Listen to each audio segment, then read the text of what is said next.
computer. All right. Good afternoon, good morning, good evening, good night, friends. Friends are coming from multiple time zones this evening. This is our third session organized by IMCS and ICMICA Pax Romana on the questions of democracies in specific places in the world. We've looked at Hong Kong and the United States over the last few weeks. We also are deeply concerned about the situation that has been happening in Myanmar over the past few weeks. So we have invited friends of our movements to come and to share some of the experiences with the hopes of getting a better sense of what's really happening, but also what maybe we can do in solidarity as a global Christian community. Just two bits of housekeeping. I wanted to just draw your attention. Next Saturday, we will be hosting a more spiritual session online of Lenten retreat. So another hour gathering, but this time in small groups in English, French, and Spanish as well. So stay tuned for that for next week. But we will be joined this morning by, or this afternoon, or whatever time zone it is that we're in, but for me, it's this morning here in New York, by two activists, two civil society leaders in Myanmar. John is going to be joining us in a few minutes, but let me introduce Kin. So can you just introduce yourself a little bit, because you've worked with our movement, you've engaged parts of our movement in the past, but can you just introduce yourself, and then I'll ask you some other questions. Sure. Hello, everyone. Some are in the different time, so good afternoon. I'm here in good night. So my name is Kin Tenza, and you can call me Kin. So currently I've been working in one of the international organizations, but today I'm representing as a human rights activist. I've been working with national level religious leaders and human rights activists with different projects and programs in order to promote social cohesion and religious freedom in country.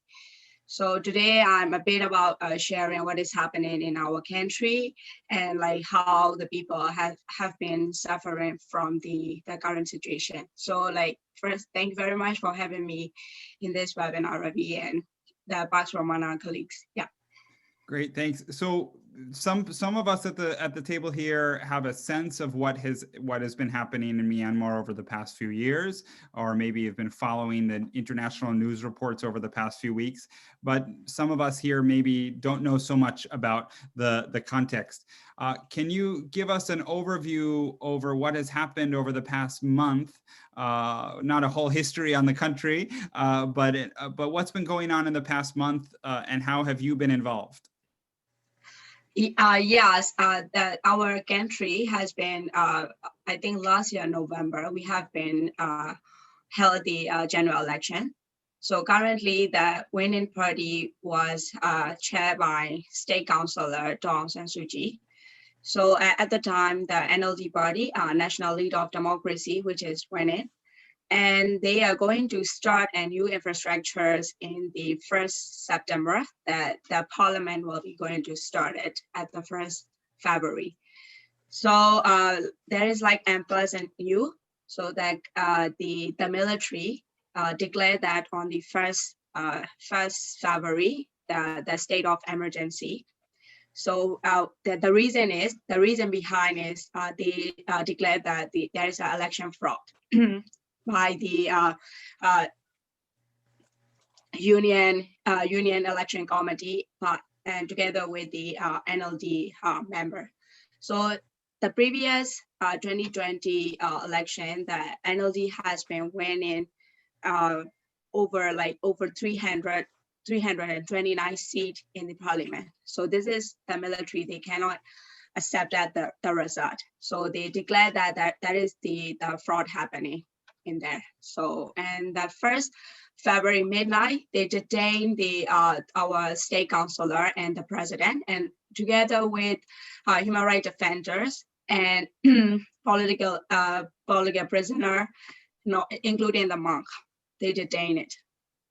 So somehow, the elected members of parliament, they released it, but still some of the human rights defender, the family according to the news and family members, they have been saying that they don't know where they are. So a lot of us saw the images of the military convoy descending on the palace, the presidential palace, right? And the news reports of that. But what was it like for the average citizen as these events unfolded? So as we can see it, starting from the 6th February, many people are on the many people are on the street to asking the democracy. So that means that the public, the citizen, they know who they voted. So they voted for the NLD government. But like from the military side, they have been claiming that there is the election fraud. And there was a other like military backup party. We call it Union Solidarity Development Party, which is like backed up by the military guys, so USDP, because they are trying to also have a seat on the parliament, but they didn't gain it. So that's why, which is backed in by the military, and these all the things are happening. So that's why the citizen of Myanmar believe that they voted for the NLD. This is the robbery from the power back from the military. So yeah. Can I make clarifications? Thank you. For our movements, we are often concerned about the realities of people on the margins, the poor, the minorities, people who are economically disenfranchised. How is and obviously in Myanmar, there, like many countries, there are many other problems that are not related to this crisis, but including conflicts in the interreligious space. What for you? How do you see these events impacting people without power? Sure. So as we at the Myanmar, we have already the situation is fragile because in the ethnic area, there's like civil war happening between military and the EAO, ethnic organization. And also regarding with the religious freedom issue, like Muslim minority, Christian minorities has been oppressed and discriminated due to the like nationalism perspective. So for this arena, but from the NLD government, they are trying to promote the religious freedom as much as they can. Their respect for the human right. They give like freedom of expression. They give like freedom of religion.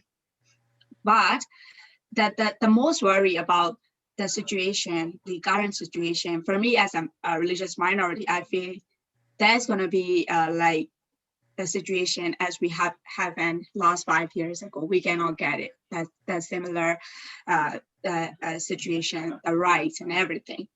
That this is from the religious minority perspective, and also from the ethnic minority perspective, they are also similar thing. The NLD-led government is trying to negotiate the ceasefire agreement, nationwide ceasefire agreement, try to have a ethnic diversity things among the different ethnic group. They give a right to the peaceful among even in the civil society and ethnic armed group. But this is the like kind of struggle for the federal democracy situation. And for the business purpose, not only the religion and the from the ethnic, from the business economic side, all the international investors came in because of the trust to the our state councillor. But in this situation, nobody's like we already hear that some of the investment fund they exit the country starting from the I think last second week. So they exit the country. So these things are already happening. And due to the COVID-19 pandemic situation, all the education has been, like stopped. People cannot gather like more than five people. I think starting from the January, the COVID-19 rate is getting lower. So that's why the government trying to, for the education system to go to the school, back to the school situation. But now we cannot see that, like there might be another postpone. So people are like going out for street and asking for democracy. We'll have a few more questions from my side, and then we'll open it up to the others to ask you questions, and to hopefully John will join us by then too. So from your side, what can you talk a little bit about what you've been seeing on the streets? Because and who are the people? Are they students? Are they older people? Are they younger people? Tell me about the people that are on the streets these days. Many of us see some images, and it's quite inspiring to see at some level. But tell us from the ground, what do you see? So yeah, it's Generation X, Y, Z. So yeah, so the Generation X has been like involved in a strategy, and Generation Y is preparation for the technical support, or the, you know, like how we are going to protest. Like currently, all the protests are like peacefully. From our side, we never situation. We are trying to like asking on the street for our rights, but I think I'm not sure the date. On the Napier, government used the bullet, and one student has been recently died. I just heard the news today.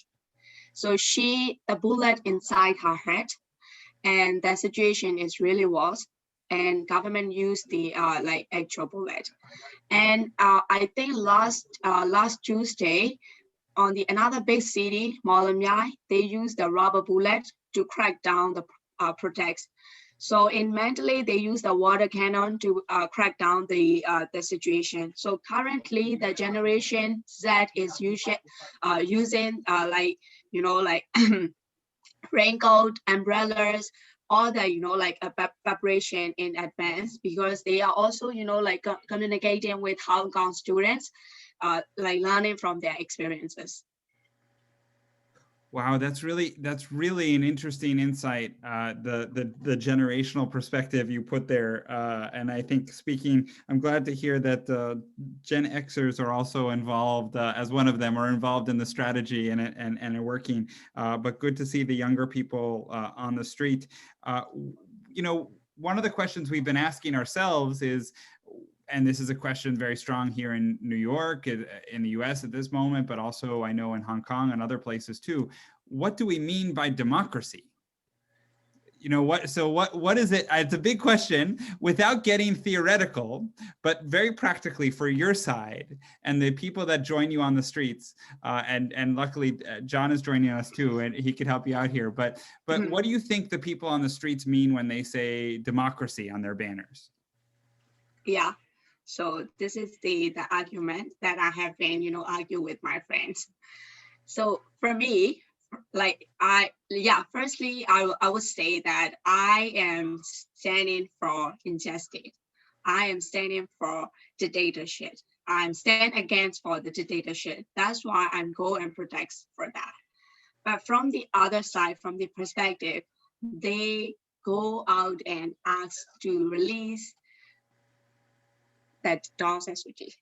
So this is the huge gap that we have been seeing here in Myanmar.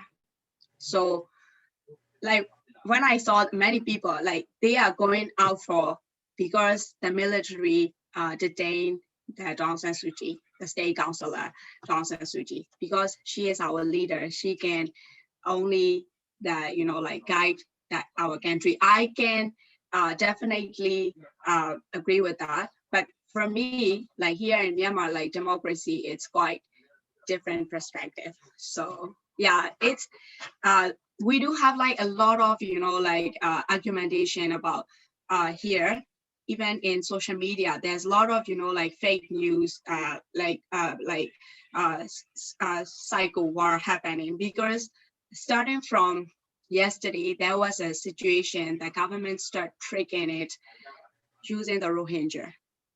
That means Rohingya people are popular because they can fake their face, and then the entire world know that, because they are you know, they need help and etc. That's why the entire our protester have to be use that tactic from the Rohingya. So that means actually Rohingya people, they totally, like suffering from the military, but those kind of things are already happening. So yeah. Great. Well, it's the spirit here. I hope can be shared in different across different places. It's a good conversation here. John, are you able to connect with us, John from John Mound? Are you here? Hi. Hi. Yes. So great to see you. So we were just asking Kin a few different questions on the realities, but maybe you can just introduce yourself and speak a bit. Briefly introduce yourself and your work there, which I find very interesting. But also maybe share a bit about what has happened over the past month from your perspective. Hi everyone. I'm John, based in Yangkung. Basically, I'm a social worker as well as a lay religious teacher. Okay. The military, not only in Myanmar, everywhere, they will take up whenever they want. They will always show any reason. In Myanmar political history, they have different reasons for taking military control. This one, they said, because of the election issue. That's just excuse for me.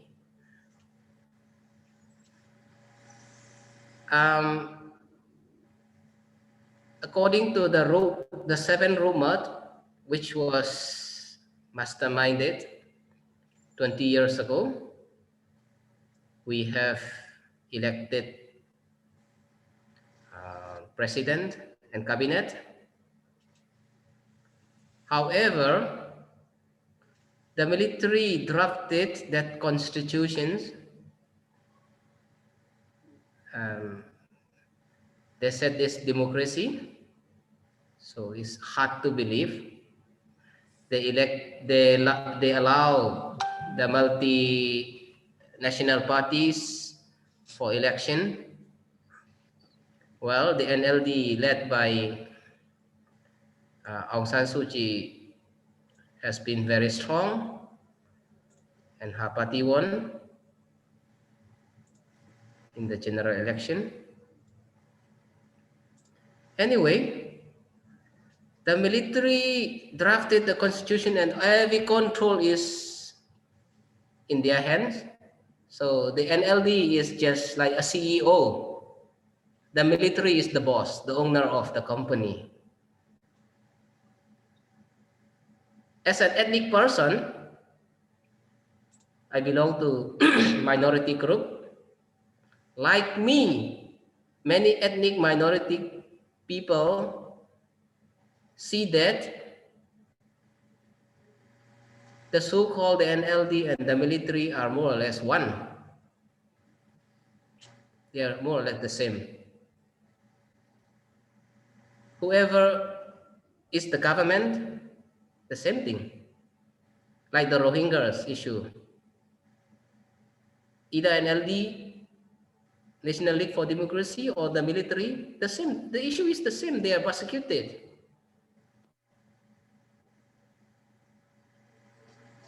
That's just from the minority perspective. So the game is the same. Unless we change the game, the political game, the what to say, the constitutions and the real federal, the so-called federal democracy, things will be the same. It is perpetuating the vicious cycle. So, John, thank you so much for that. It complements a lot of what Kin was just saying. But can you? So, in recent days, I have been very inspired by the Twitter posts of Cardinal Bo of showing a lot of people on the street You know, I can somewhat mention some of the religious perspective there, but the religious minority is like Christians, Catholics. How are they responding? And then we can speak about Muslims and others. But how are Catholics responding in this moment? When we say the Catholic Church, we have to separate two groups. The hierarchy are one, and the religious and the laity are one. In the moment, because the religious and the lay people are walking together on the street protesting.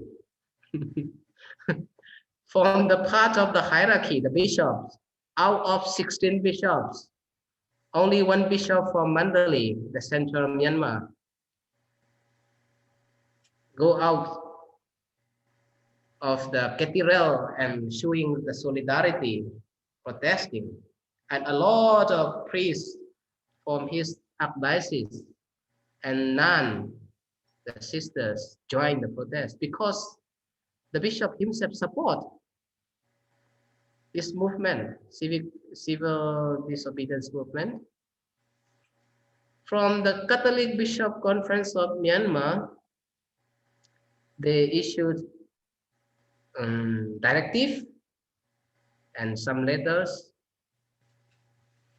It's not encouraging the Catholic to join the protest. For example, and every night, 8 p.m. is local time, people beat their gong, their pot. And culturally, that means they are driving out the evil spirits. And the Bishop Conference of Myanmar said that, oh, 8 p.m. is prayer time, say the rosary. So far, they issued 3 letters, 3 directives. They are prohibiting the faithful. For example, do not bring the Catholic flags and the religious item if you are joining the protest. Wow. I don't understand how the Holy Spirit inspires them. So John, the card, is it Cardinal Bo? Is that am I get that right? Is he the one that's on, because he on Twitter is putting a lot of pictures of nuns with the papal flags and other things, yeah, on the streets. Who knows? Yeah. The messages and the messages and other voidings, other notes are from the cardinal. Okay, interesting. On the paper, in the public speech, whenever he speaks in Ateneo de Manila University, Manila, Pontifical University of St. Thomas in Manila, in Brazil, in Vatican, in the UK, he's very much progressive. He's outspoken. He's very prophetic. Sadly, not in the local. That's true. So can you just share a bit? You mentioned that there were some monks arrested. I'm assuming you meant the Buddhist monks, right? What from your perspective, Kin? I know you're connected with the Muslim community as well, but what do you see as the religious dimensions of this movement for democracy or this movement for change? Or Kin first, and then John. Yeah. Okay, so I just want to have a little bit like overview after the situation happened starting from the 1st February. So after they declared, the military declared the state of emergency, as long as they declared, they visited to the religious building. I can see the pattern that what they have been trying to do. So firstly, they visited to the Hindu temple and in Yangon and the Muslim mosques. After a second day, at the same time, Nijina, they visited to the church. So in Nijina, there's like a majority population are in the Christianity. So I think around February that they visited to the Cardinal Charles Bowl. So and then all the some of the Christian friends, my friend has been declared that like why the religious leader accept these the military guys. So we can see that military is trying to like approach into the religious leader on their side. So this is their pattern. So but in the actual ground, regarding with the from the Rohingya community, still like as Sia John has been mentioned that they have been like the senior the commander in chief has been saying that there will be a 5 roadmap. And in that speech, he's been saying that they were, bringing back with the negotiation with Bangladesh community to the Rohingya people, etc.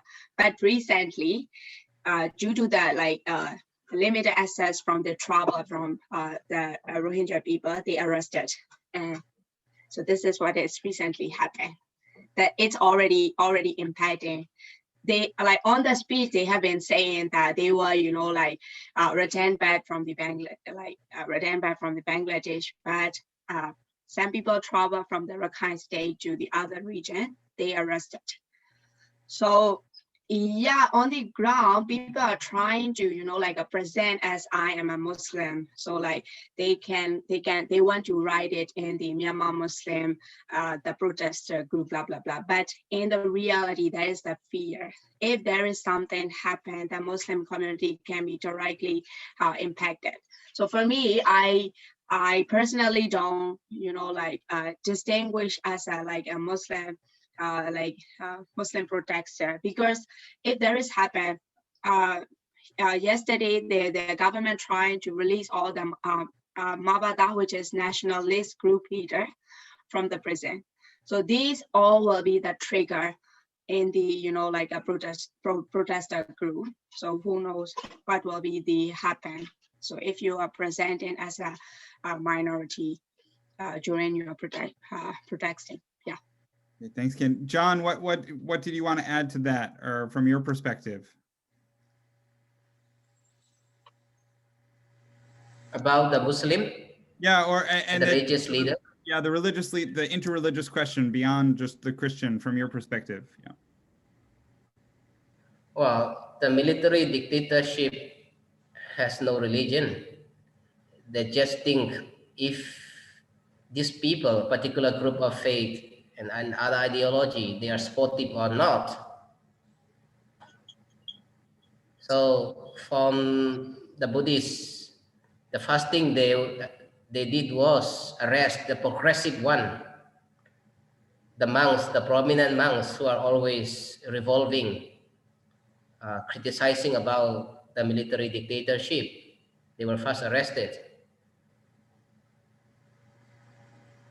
Yesterday, Akin mentioned that yesterday a lot of prisoners were released. I'm afraid you know Kin, the one Dr. Imam was released. He has been very, very ultra nationalist. He always talk about to kill the Rohingyas Muslims. So it's very dangerous. The military the military released this person. They might have one purpose, to fire the tension between the Buddhists and these Rohingyas. I worried about that. So from the perspective of the Catholics, so far no Catholic priest has been prisoned, no bishop has been arrested or detained. That means the bishops are not working. They are not doing prophetic work, prophetic ministry somehow. That's the indicator.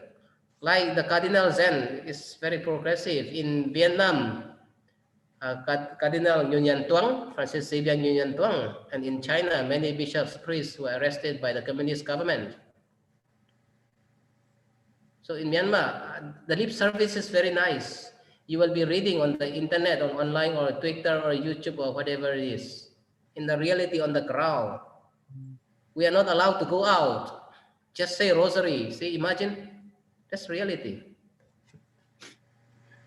Thank you. Thanks for that. The already showing the two of you are giving so much insight to me, at least more than what I can read on articles online. So I really appreciate this. But let's open up the conversation to others here to ask questions. Paul Lim has been very patient. So Paul, please ask or share. Paul, introduce yourself when you ask a question as well.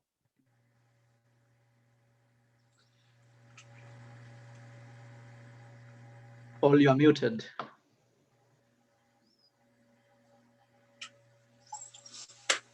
I'm a retired professor of international relations and European studies, Asian studies. And when I was based in Malaysia, I used to go into Yangon and to do training with activists from different NGOs. So I have a long track record on Burma, going back to the 1980s, because I used to work in European Parliament, where I was behind some of the resolutions that was condemning the military regime in Burma. Okay. Now, I got a number of questions in my mind. All right, I've been keeping track of what's going on every day. Okay, now. I feel that one of the questions I have in my mind is, what went wrong between Aung San Suu Kyi and the military?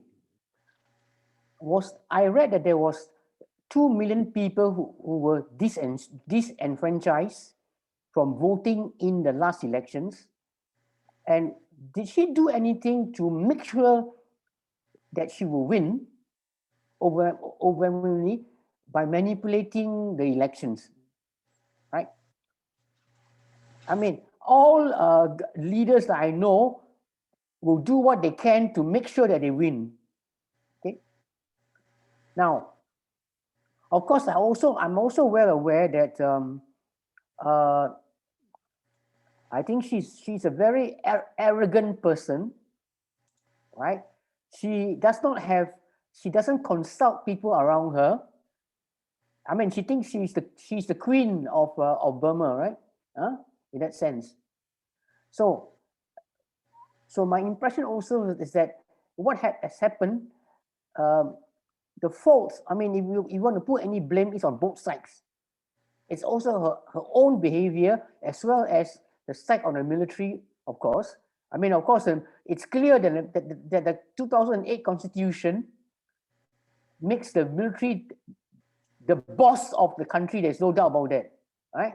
And even to call this coup, they can legitimize it by the constitution that they have. Now, I'm saying this because I want to clarify whether it's true or not true, or what I'm reading. Okay, that's the most important thing. And as far as the the peace process is concerned, I'm asking whether or not the NCA that was signed by some groups, right, the Shans, the Kachins, and whoever have signed, will those peace talks continue, or whether it is the end? Thirdly, on the church, I never expected the Burmese church to stand up. I mean, during the military era, they also did nothing. The church was always thinking about protecting itself, not really doing any sacrifices. And in that sense, I admire the Buddhists much more than the Catholic Church in any case, right? So can you just clarify for me, the things I'm saying, whether I'm right in my analysis or not? So 3 very good questions from our friend Paul. Yeah, Kian or John, who wants to go first?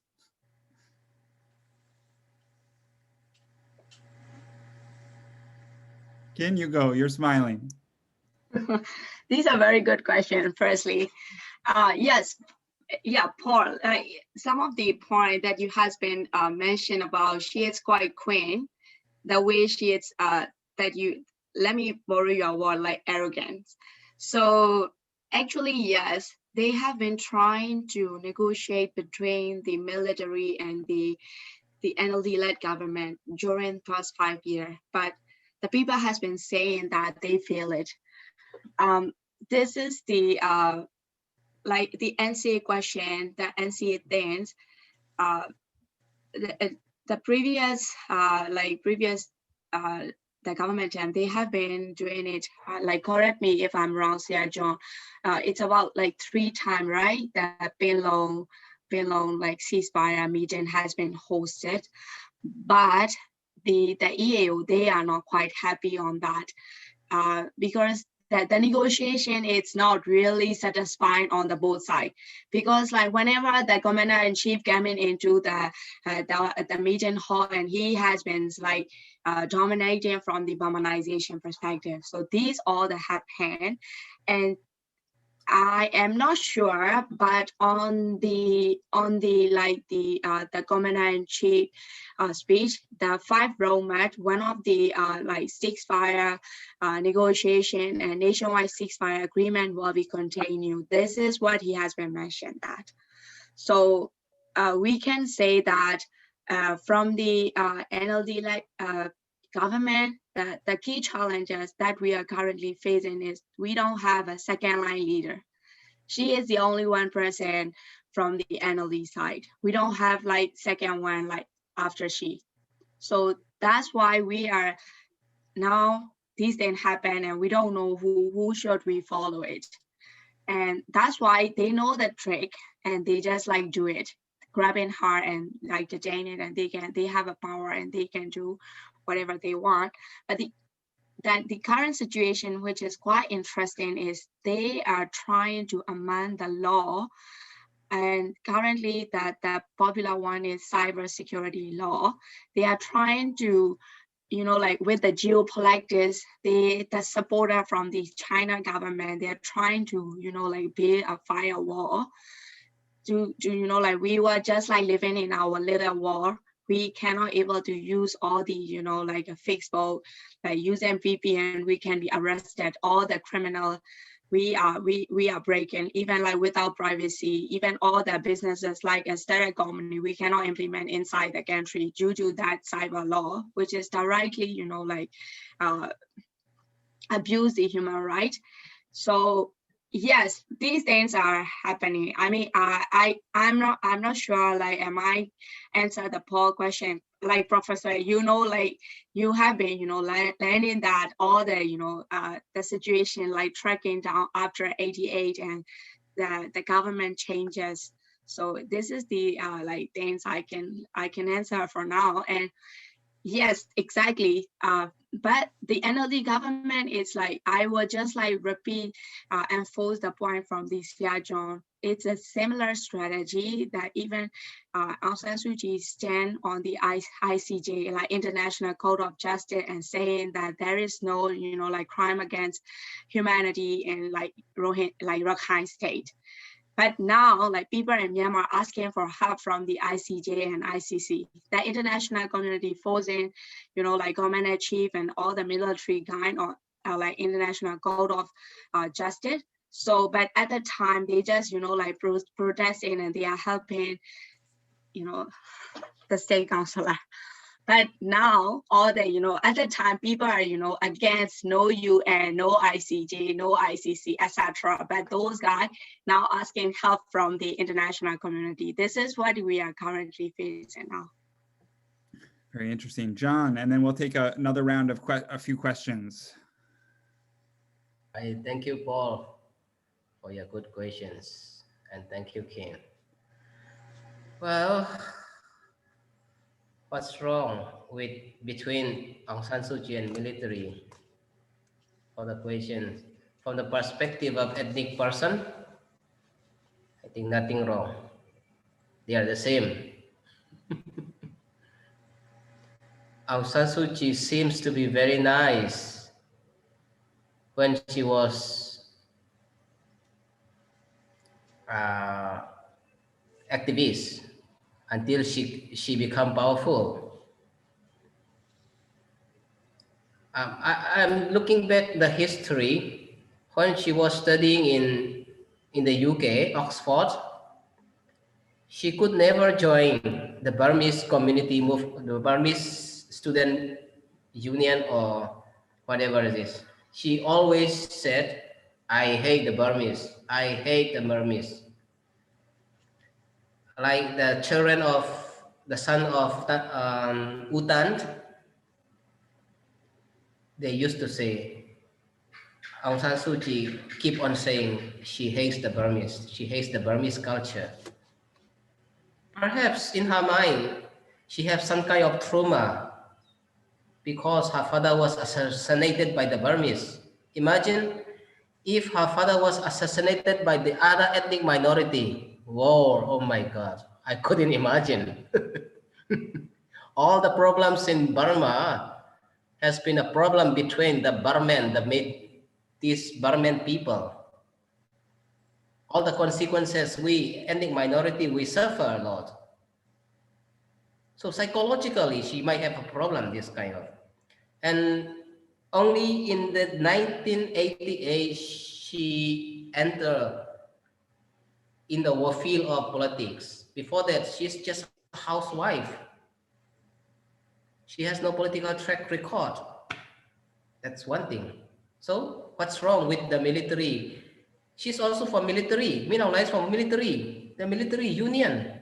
That's all. She's showing her true reality this time. From the ethnic people, there's no difference between Aung San Suu Kyi and the military. One thing is very evident. When she was a state councillor, and the president spokesperson said that, oh, the president ordered us to use jet flight for military operation in Rakhine State to kill the Rohingya. So she is responsible for that. She's above the president. See? Second question. Yes, when she became a state councillor, she didn't practice dialogue. The Cardinal Chasbu himself said that in his message. It's clear. It is very much personal. She needs dialogue. She needs to talk with the military personnel and other stakeholders. And from the inside news, I heard that whenever Cardinal Bo and Aung San Suu Kyi met, Cardinal Bo used to say to a state councillor, please talk to the military general, dialogue. And whenever the cardinal said that, the state councillor used to say, oh, father, you didn't know about the military. So always stopped. She didn't want to continue about that conversation. The third one, the NCA. Well, the NCA, now those who sign National Peace Agreement, they might get regretted, I believe, because the military is not keeping their promises. It's fake. And now the Pinlong, 21st Pinlong Conference, that's also fake. The Pinlong Conference Agreement is about that federalism. It promises federalism. The state councillor held the Pinlong Agreement. That means to obey 2008 constitutions. Totally different. For the ethnic people, politics begin the pre-colonial time. For many Burman, the Burmese, after independence is the starting point of the politics. For most of the 88 generation group, politics mean 88 revolution, student revolution. We have our different political starting point perspective. So the last point from Professor Paulim, the church, that's correct. The church will not sacrifice. The bishops, the priests, they are still in the comfort zone. They will still remain inside the church. Oremus, that's all. Thank you, John. Let's. Why don't we take 2 or 3 questions as a group and bring it back to our very interesting panelists here. So, any other questions for our friends here to get past the media filters to see what's really happening in Myanmar? Our friend Simar Mata has a question. Yes, please.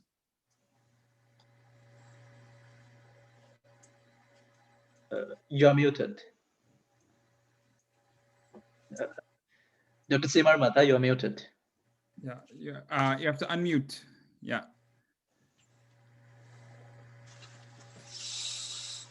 Okay, you hear me? Yeah, and don't forget to introduce yourself from Indonesia. Yeah, I am Mr. Simar Mata. I live in Jakarta. I have seen similarity between Myanmar and Indonesia. 33 years under Suharto, a military. Even the first president is a civil man. So the transition from military to democracy as now is a long way. So I have seen really like how the military has been dominating the politics in Indonesia. It seems happens in Myanmar also. I have read that 20% of the member of the parliament is for the military. In Indonesia, under Suharto, is also like that. And almost every post in the government is occupied by the military. And the so-called the Constitution of 1945 has been changed to what they would like to have. So the so-called dui function in Indonesia. It means the military has the military function and also the civil function. I don't know how far it happened in Myanmar, but it has been a kind of disturbance in the Indonesian democracy. Now we are very difficult to build anew the democracy, which had been more than 70 years independent, but we are still low in the democracy process. We are still learning again to do the democratic process. How do you think this in Myanmar?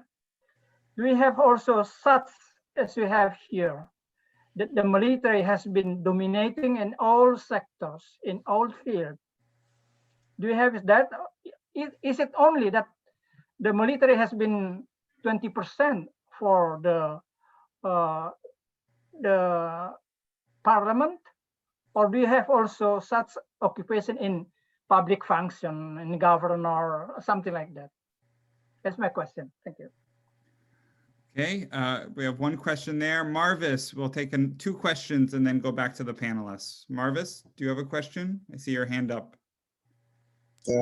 Yes, please. And please introduce Thank you yourself. very much, Yeah. Kelvin. Okay. Where are you My coming name from, Marvis? Yeah. is Marvis Egato from IMCS.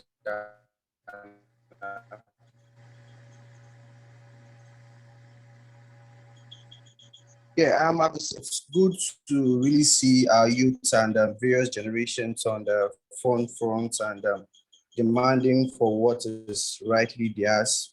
But I would love to know the coordination amongst the protesters, how they are able to coordinate themselves, and if there's any possible communications among the group of protesters, because I learned the protests are spread around different cities and towns. So I want to know if there's coordination and if there's communication, if there's education of these protesters on ground there. Thank you. Great. So we have those two questions. Kin and John, who wants, maybe John, you can go first this time. Okay. For the question from Simamata. Sorry if I mispronounce. Yeah, I had that some years ago, 7, 8 years ago. The military is copying, modeling, like the Suharto model of democracy, like 25% of unelected military representative in the cabinet. That might be true. So you prove it now. The same thing, almost maybe exactly. The military is very clever. In the 1962 military coup, after the socialist government, they take a model from China.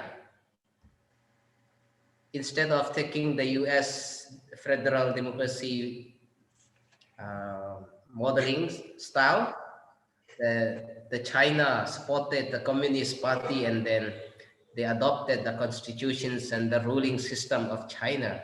This time, plus Suharto is their model.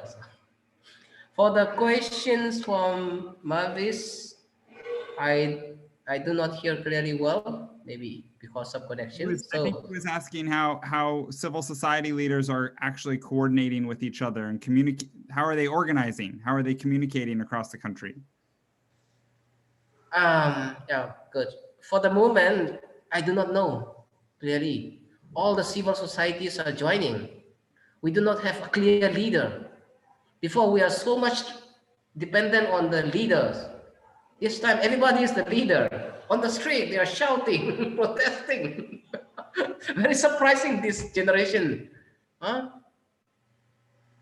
That's one thing very strange. So I give it to Kim, please.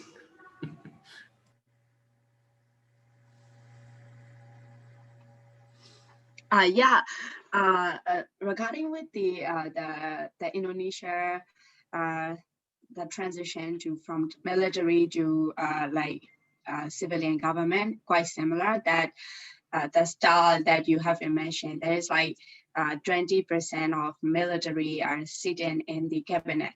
Here in Myanmar, 25% of the military seated in the cabinet, and also in the other government function, the Ministry of Home Affairs, which is led by the military. So here in Myanmar, so they enter militaries of Home Affairs. They are all the police and administration, township administration and everything. From the elected government side, they have been doing it for the parliament function, and also the rules of law, and rules of law is a different color. So yeah, military is involvement. It's quite how to say percentage is high, and as you mentioned, similar as Indonesia, which has been already declared in the 2008 constitution. So in the current situation, people are criticizing it. That the commander-in-chief is trying to rewrite the constitution again, abolish the current 2008 constitution, and they are trying to have a new constitution. This is what has been spreading the news in social media. So yeah. And the second question is, we are using social media. So as we are relying on one leader, we don't have a specific second line leaders. So that's why all the student unions from nationwide, they have been doing it our own community, and they are trying to motivate through the social media channels and different channels. So that's why I have been saying in very first of this discussion, we need a very unique strategy planning on this specific arena to overcome this situation. We do have like one of the political like ex-political prisoner, and he's also the students who is student movement who is involving in 88. He is quite, giving a speech every day, like doing motivation for the young generation who is actively participated in this protest and the civil disorder movement, which is we are trying to stop government administration mechanism. So then if the government official involvement in the civil disorder movement, the government administration system will be stopped and they cannot do anything. This is what we are trying to achieve the goal. Still we are ongoing on it. Yeah, like to answer your, I don't know, for like Marvis, your question, we're using social media. As we all know, we are in the generation of, like Z, we know how to communicate, but the only thing we are missing is the strategy planning, the strategic approaches. That's really interesting. So we have time for one more question from the group, and then I'd like to give time to both of our panelists to think about what we could do or what others could do to support them more, if there's anything they can think of. But is there one more question to be part of the wrap up? Raise your hand or just chime in. There's something little that I can I ask? Yeah, please, Ravi. You can, and then so Ravi will ask the last question, and then the others can answer. The panelists can answer, but also if you can think of ways in which global networks like Pax Romana can be as supportive to you, it would be interesting to hear your thoughts. Yeah. In the last time that I visited Myanmar, something that I understood is like when we had beer, the Myanmar beer, our friends were explaining that the Myanmar beer is owned by the military. It is a military company. I don't know how to explain. It is owned by military. So not only the beer, there are many industries the beneficial industries are owned by military. At the same time, observing the power structure, they, like, even before this transition, they controlled, they had quite a lot of power in the thing. When it came to the Rohingya situation in Rakhine and most of the local scenarios, the people's understanding, people's wishes and the military wishes were the same. And Suki was quite, as John was telling, Suki and the military had the same voice in most of the scenarios. And so I'm a bit confused. While the military almost had the, like, other than the direct visible face, military had all the power in their hand. So earlier also, I think the Professor Paul was asking the similar question, that what happened? Why did the Suki fall out of the favor? And they wanted all the face as well, because so far the military was the actual body, Suki was sort of the face, according to my understanding. So now the face and the body are the same. The military has acquired both. So how did the NLD fall out of the favors, and what is this confusion? John.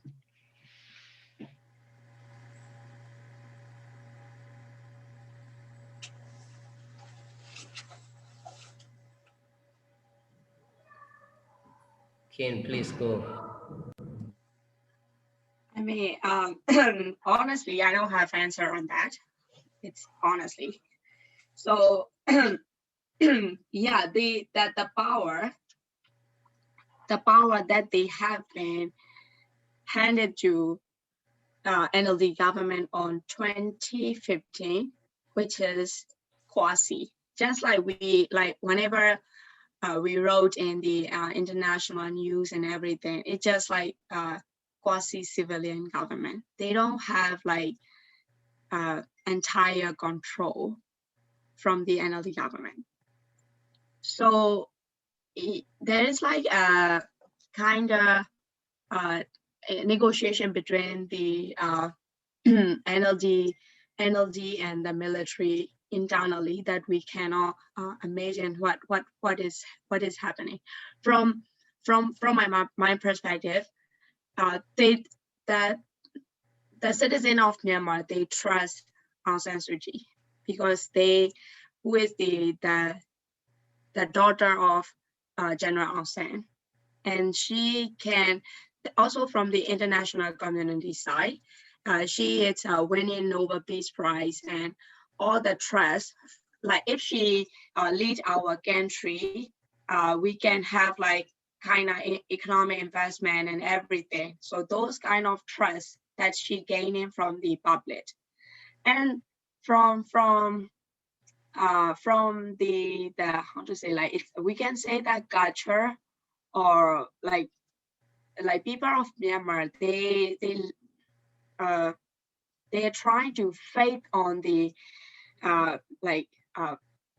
personally to her. They love her. This is their own emotion. They cannot separate it from the political perspective. So if she lead the country, she can do whatever. She will be fulfill our wishes. So this is the all belief from people of citizen of Myanmar. So I can only answer that question, Ravi, because also the businesses that they have been owned by the military, over 60 years military dictatorship in our country.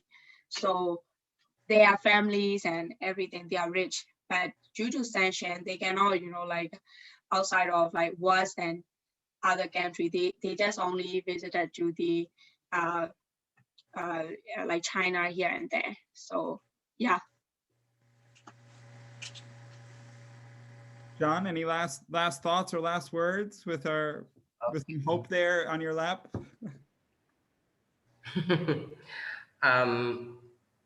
Ravi, as you know, we Asians, despite of our cultures and religions, the world religions, they say the cradle of world religions, Hinduism, Buddhism, blah, blah, blah, blah.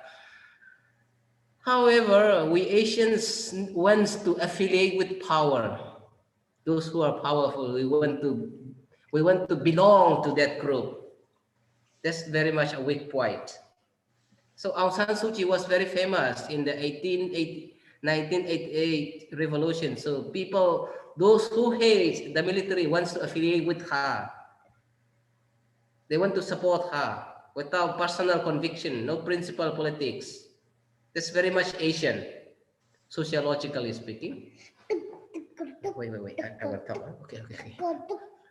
Can I that, baby?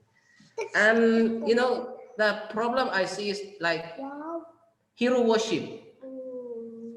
We see the father is a hero, independence, the father of Aung San Suu Kyi was a hero, national hero, who got independence from the British. Actually, that's not true. After Second World War, the British give independence to every country, every colonized country, except Hong Kong, something like. Because of her father, we don't get independence. That's true, historically true. But most of the people think that the father of Aung San Suu Kyi is our benefactor. She got independence from British government, like Jesus Christ saved us from the sin, blah. It's people understand like that, the benefactor, the hero worship. That is not really true. Ravi, do I answer your questions? Yeah, I understand. So I think the military is just using a nice face to do things easily. So that was the previous case. Now they are using their own face. So thank you, John. So yeah, Kevin. So I'm very grateful to both John and Kim for joining us today, and for everyone else who's been on our call. We've had at least friends from at least 16 different countries and a number of generations. New generation added just now recently to our group. So, but I think we would, on behalf of IMCS and ICMICA, we want to thank you both, but we also want to say that we are interested in following up this issue and as things develop. If there are ways in which you think our movements can be supportive to opening up some questions in any humble way, please don't hesitate to be in touch with us. We will again have some more of these spaces for reflection on democracy. In the chat, someone mentioned, David mentioned Uganda. Maybe we will go there at some point to reflect on that situation and perhaps come back to the Myanmar reality as it unfolds in the coming months. So again, next Saturday, we will have a Lenten celebration, something more prayerful, interactive in French, English, and Spanish. So thanks everyone for joining us today. Ravi, do you have any last comments before we close? No, thank you very much, especially John and Kin with the short notice and with all the difficulties that you participated. In the morning, actually, the Kin had informed that the government might block the internet. So to prepare that, Kin even recorded the video in case that they are unable to participate. So thank you very much, our Burmese, our friends from Myanmar, not Burmese friends, the friends from Myanmar. So yeah, looking forward to work with you. And as Kevin said, as you are the ones who are in the ground and know the reality, if there's anything that as a Pax Romana global movement that we can contribute, please let us know. And even though this is a faith-based group, it is pretty open for all the like-minded friends around the world. So please keep in touch, and we will continue our contributions to the world peace and justice, because Pax Romana was founded in 1921 to contribute to the world peace and justice. So this discussion is very much we are serving our global mission. So, and this year we are celebrating our 100 years anniversary of the founding of Pax Romana. So we are looking forward to continue these dialogues and our action in the ground. So thank you very much. And also of all our friends who participated in this, from different time zones. Thank you very much. Thank you, everyone. Enjoy the weekend. Thank you, and praying for everyone. Thank you.